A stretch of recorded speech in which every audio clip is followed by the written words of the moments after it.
Hey, what's going on, everybody? Welcome back to the GPU Audio Innovation Lounge podcast number 5. And this time we're doing a quick recap of our, escapades at NAMM and NAB, which was crazy because we had both conferences back to back. Literally, the last day of NAMM was the first day of NAB. And it was interesting getting that together. We'll tell you a little bit about it. But most importantly, we have a bunch of updates about where GPU audio is going, things that transpired at NAMM, the whole purpose of why we put on what we call the Innovation Lounge there in person, which is actually the name that inspired this podcast. And, also, we're going to tell you a little bit about what we saw at NAMM and sort of like the trends that we're interested in. And, but my co-hosts, Bill Collins and Chris. Hello. Hey, everyone. So I think everybody here can agree that, GPU audio has grown a lot, not just in terms of the tech that's come out, but in the scope of where we're at. So a year ago when we were at NAMM, we had a very simple presence, and Chris actually recorded that video back then in June. So Chris, why don't you tell everybody what that experience was like when we were just guerrilla crawling around with a laptop? Yeah, I think most of the videos that I shot with Sonic State that year was going to people's booths, was going to presentations and things like that, very official sort of things. And the way we shot it was a very roguelike affair in the media room with simply a laptop on the table.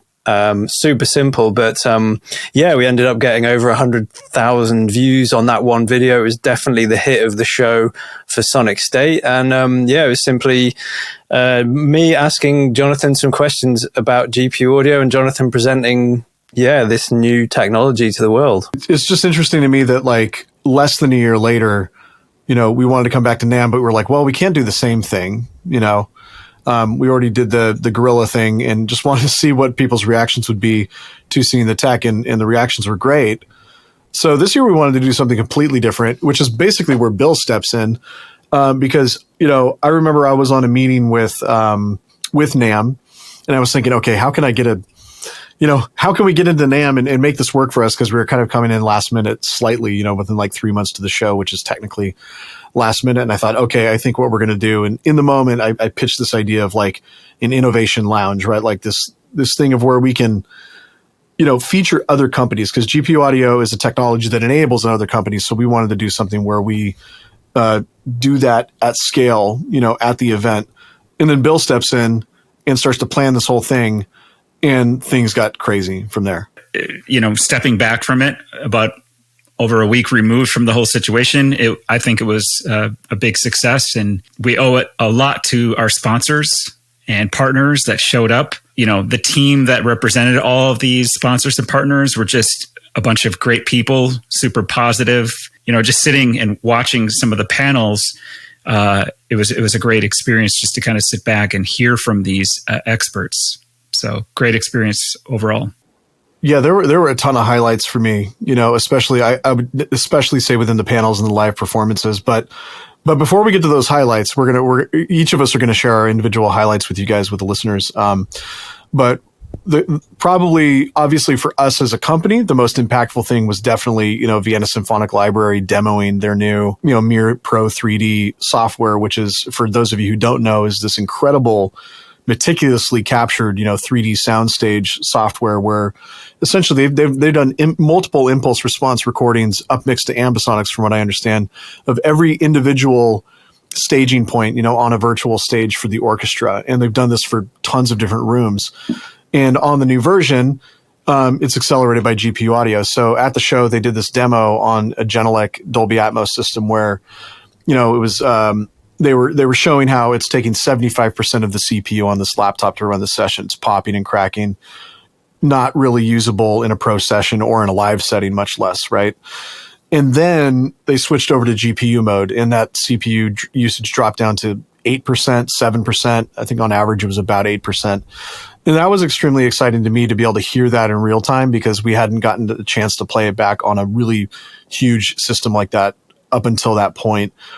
Even though you can't see it in here now, but I have an Atmos Amphion set up in the back of the room here that I still haven't set up just because of logistics. But hearing that on the Genelec system was really next gen. And as a result, Yeah, a lot of people came and captured. I think Sonic State captured it. Razer laptops came in, captured it. So for us, that was really sort of a crowning achievement moment, because this is the first third party to actually license GPU audio tech. So that's extremely exciting. So I just wanted to give a shout out to Vienna Symphonic Library, Martin, and everybody else from the team, for allowing us to do that, and Brandon and Shannon for demoing it.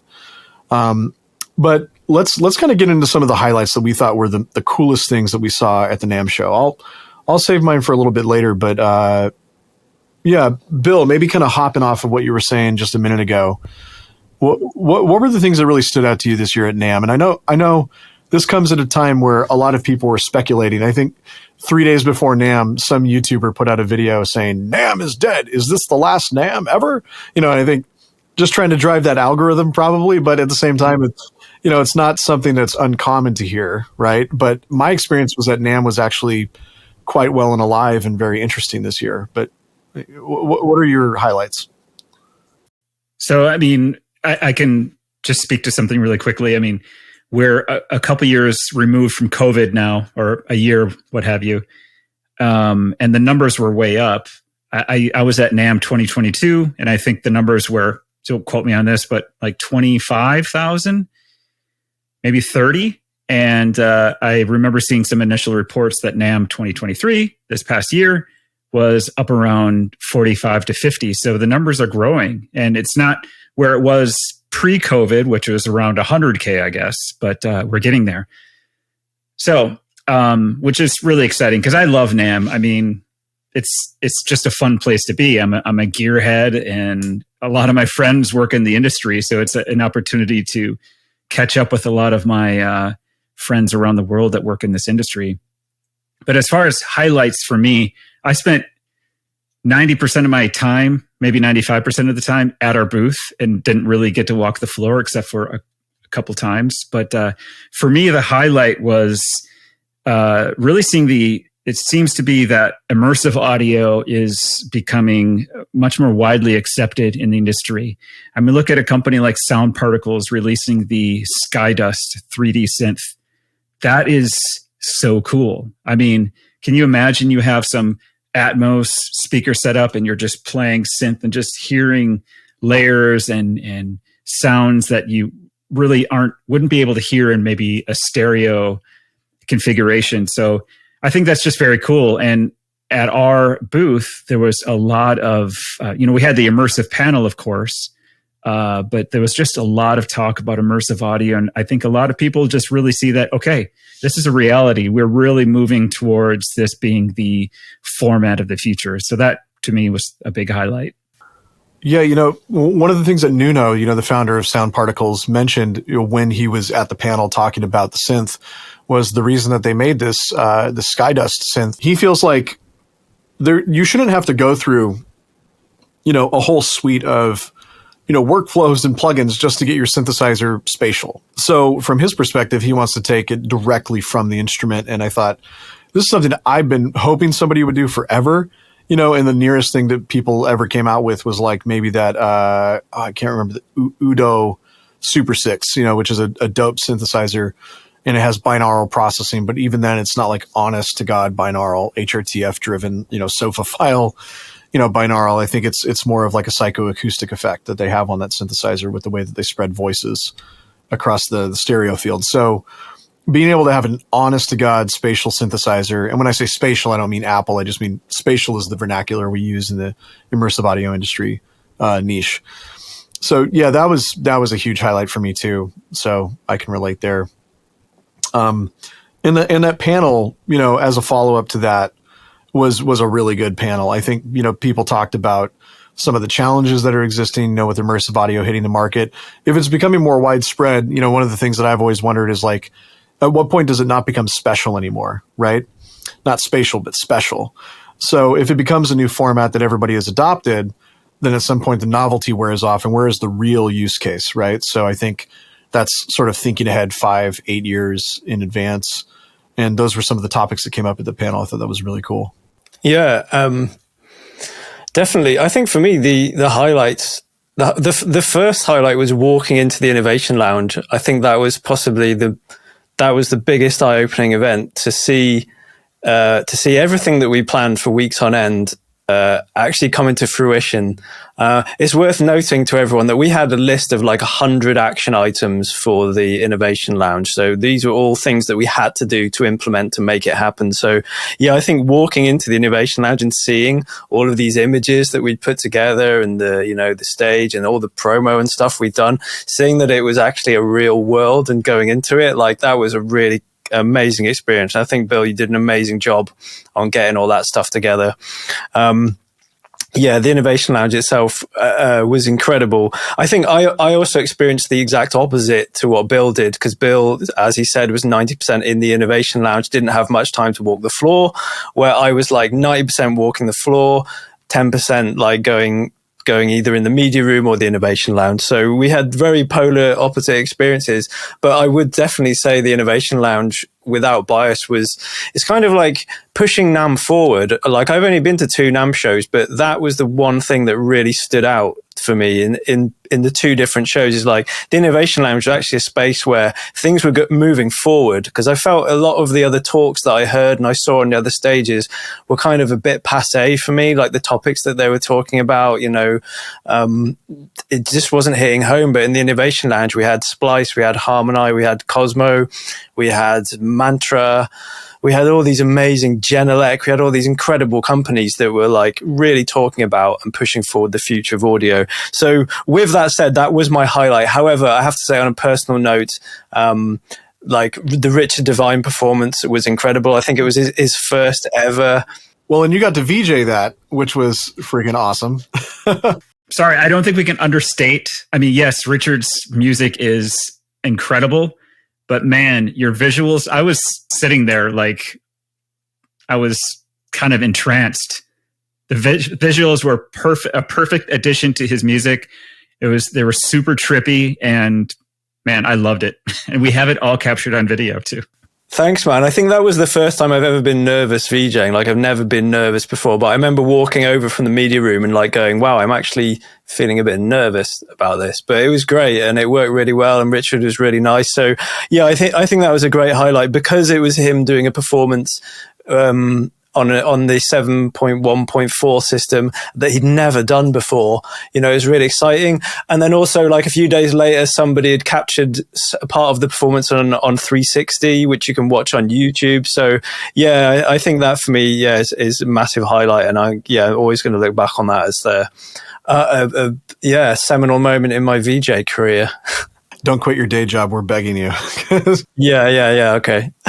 If Coachella come knocking, then yeah, we'll see. No, I'm joking. But actually, that really inspires me. One of the things that I aspire to do with GPU Audio one day is to have an experience center. So what you saw at the Innovation Lounge with Richard Devine in this performance hall, I want to turn it into like a virtual acoustics performance hall, like in a big warehouse somewhere, and make that where people come and demo GPU audio tech, from all the different companies using it. So fingers crossed, that we'll get a chance to do this and put on more performances. Yeah, Chris, you nailed it on that thing. Richard Devine's performance was definitely a highlight to me. I'm also kind of like a head type, personality. So I really like having discussions about things. So for me, I would say, like, yes, the Innovation Lounge obviously was the highlight. I mean, seeing it all put together. I tried not to be in there before it was put together. I had to be there a little bit. But then when I walked in and it was all looking gorgeous with these, we did white walls, white ceiling, colored lights everywhere. And then the huge LED wall at the end really opened up the space. I think the guys from Music Tectonics mentioned that they thought it was the best curated room. Oh, and Ben Jordan told me that too. It was the best curated room at NAMM, which meant a lot, because it meant that all these companies are similar but different in terms of, like, they're pushing innovation forward, pushing tech forward, and that's really what the key was to that lounge. But the personal thing that I really liked the most was that impromptu discussion with Ben Jordan on stage. He's a big YouTuber guy. Everybody who's listening to this probably knows him. He comes in to do this Q&A as a follow-up to his tech talk in a different room. And he asks who the moderator is. And I was like, oh, we thought you were just doing a Q&A. We didn't know you needed a moderator. And he's like, so then Bill says, okay, John, so you're going to be the moderator. And I was like, oh, okay. So how about you take that meeting I had scheduled and I'll just go moderate. So I hopped up on the stage, and ended up having this beautiful conversation with Ben and a bunch of people. Lexi really stood out in the audience. Lexi, if you're out there, what's up? Asking questions, engaging on the topic of, basically decentralized music creation. How do we move forward? How do we free ourselves, from the trappings of a music industry where, there's all these newfangled, technologies about how crypto or NFTs or other technologies will enable us to, get the most out of Spotify, where it's like, okay, getting the most out of a platform that is, arguably predatory to musicians is maybe not, where the tech should be leading us. So I really like hot topic discussions. And I felt like that one was really meaningful because at the end of the conversation, no matter where people landed, on the spectrum of like, believing in, centralization or decentralization, what they could all agree on is that, people need to be more free, when it comes to creating. And in GP Audio, we're all about creative freedom. And I thought it was really cool that Ben was also about, I guess you would say, monetary freedom. I'm not sure how he would put it. I don't want to put words in his mouth, but, just allowing people to have control over their own destiny, when it comes to music production. That was really cool. And I would encourage anybody listening to visit, Ben Jordan's forum where they're actively discussing ideas on this topic, how to free things up and open things up for people. And, that was really exciting for me, but it didn't stop there. Right. I mean, and by the way, big shout out to Andres, our co-founder, another one of our co-founders, brilliant guy, PhD, former professor, solving all the problems, for us on the tech side, along with Sasha. And we took the whole team, including Chris, over to Vegas, the next day, as soon as everything was torn down. I mean, literally these guys are hauling 120-pound massive television set, into my, or into the van, driving back to my house at night, like at 10 p.m. to drop it off, and then hauling ass up to LAX to get in a plane and fly to Vegas. And then going to bed at 3 and the next morning at like 7 o'clock, showing up at the convention center and setting up another experience. But this one was a lot easier. This one was a little bit smaller, or a lot smaller, because we're actually joining AMD, one of our great partners in the GPU industry. We joined their event and we showcased how Vienna Symphonic Library is basically crushing it on AMD GPUs and their new series of GPUs that came out, the 7000 series. And that was a lot of fun. That was a totally different experience than NAMM, because NAMM is filled with musicians, and NAB, it was like no musicians. We met up with Audinate, the guys who make Dante and like a few other companies. But other than that, it was mostly visual. And for me, that got really exciting. It was a nice breath of fresh air, a palate cleanser to go and get a chance to see what people are doing on the visual side. And what we discovered is that the appetite for accelerating the audio side of the workflow and linking that to the video side of the workflow is extremely hot right now. And it's something that not a lot of people are actively doing and making progress in this area. And it's an area where acceleration is needed. So that was a super fun conference for me. Yeah, and I have to say, big thank you to the AMD guys as well, particularly Brad, John, and Raj. They're like lovely guys that we've spoken to many a time over the internet, but to meet them in person, to hang out and spend time with them at the show and after the show, yeah, was really valuable, and they're super fun people. They put on a great show for us. We were kind of in the corner of the AMD booth, but it was quite refreshing to have people come over who hadn't heard of us, because we're now at this stage where basically everyone's heard of us and they kind of can tell us what we're doing.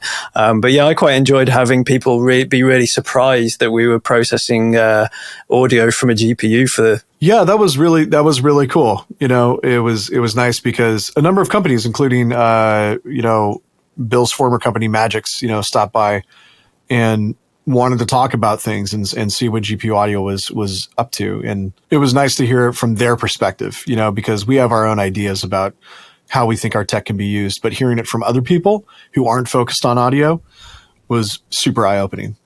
Absolutely, yeah, and it was a huge show, NAB. I think it kind of really eclipsed NAMM, the size and scale of it. It was at the Las Vegas Convention Center, and it was kind of in 4 huge halls. It kind of made NAMM look really small somehow. And if you've ever been to NAMM, you might think that's basically impossible. But the scale, and it was a bit more lavish than NAMM, I think, wasn't it? NAB, it was kind of definitely more money been spent on booths. Like the booths had all these crazy sort of things hanging above them. They're really ornately decorated. Like the Black Magic stand must have had about 100 employees on it or something. It was crazy. It looked like it was 5,000 square feet at least. Speaking of booths, I actually spent some time just walking and not thinking about any business development, but actually just taking video of booth inspiration. I can't remember the names of some of the companies off the top of my head, but there were some really cool ones that were really modern and comfortable. And I think one thing we definitely should shoot for in the future is having a little coffee stand inside our booth, because people are very drawn to that. Snacks, stuff like that is important. Oh, that's a great idea. Yeah, NAMM was supposed to put a bar in front of our room. So anybody at NAMM, if you're not listening right now, or if you are listening right now, why wasn't the bar there? There was supposed to be alcohol. Although I'm kind of glad, because people already like left gum on the floor and we had to clean it up with our bare hands. And, I think having some alcohol spilled all over, Mantra's augmented reality, audio system would probably have been a nightmare. So maybe it's better that we didn't have drunk people inside the room. Yeah, and I have to say, I did shoot one video with somebody who remained nameless, who had a whiskey in his hand when I turned up, and it was such a bad video that Nick had to go back and shoot it the next day. So maybe it's a good thing. Yeah, we all think we sound great under the influence of alcohol, but it's not the case 99% of the time. So what's next, I guess, is what we could say. So we talked about what we really loved about NAMM. We talked about NAB. I hope that everybody else that attended NAMM had a similar experience and really enjoyed themselves. GPU Audio is not stopping there, though. We're going to be doing a lot of other events in the future. Some with Razer. We're going to be doing some with AES. We're going to be doing a panel at the University of Silicon Valley, I think it is, with AES. A lot of other really cool events and stuff planned, in-studio events too. So we're planning to do release parties, for our third parties and things like that at some point. So we're going to continue this sort of idea of full immersion, with the Innovation Lounge, and just kind of expand this into other aspects, both for developers and also for people who just use audio tools to create. So I'm really excited about doing that. So I would encourage everybody listening, if you want to attend the next GPU Audio events, just make sure you sign up on the website, I guess, for updates. And that's probably the best way that we'll get that word out. We'll also be doing a number of live things on Discord. So make sure that you join the Discord, and you can manage your own notifications so that you don't get a lot of crazy notifications if that's what you're worried about. So just go ahead and join, and, set up notifications just for the events if you can do it that way. And we're really looking forward to it.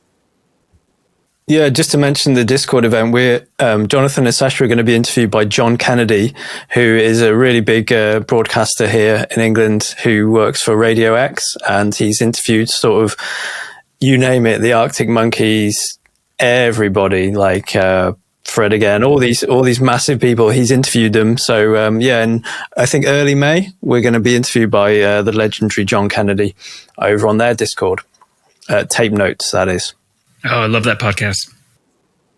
Now I'm scared. I'd forgotten about this one.